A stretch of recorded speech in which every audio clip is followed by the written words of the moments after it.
If A is a 3 into 3 matrix such that mod of A is equals to 8, then mod of 3A is equals to, okay, let's see, mod of A is equals to 8. This is given. So first we have to change this in the form of this so that we can put the value of mod A.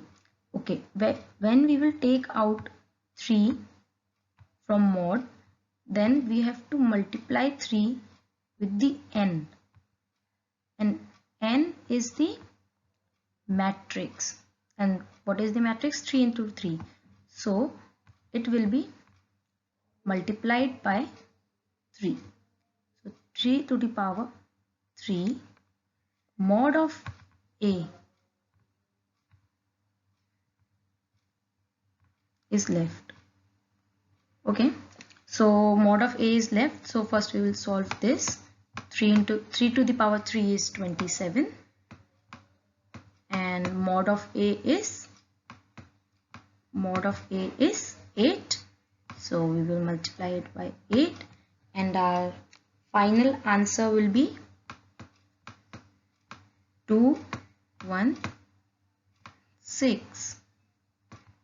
Mod of V, as 3 is a numeric number, so it doesn't mean we can take out 3 like that only. So but as it is a matrix, so we have to first see what type of matrix is there. If 2 into 2 matrix was there, so we should have multiplied 3 to the power 2 mod A.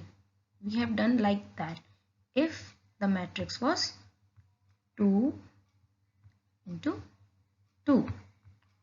Okay, but the matrix was 3, so 3 to the power 3 mod A is equals to 27 of mod A, and the value of mod A was 8. So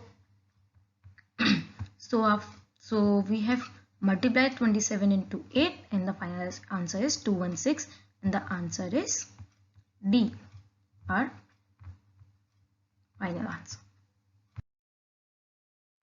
Yeah, the mod of Ka is k to the power n, and in that we was having 3 as a k, and n was matrix, that was also 3.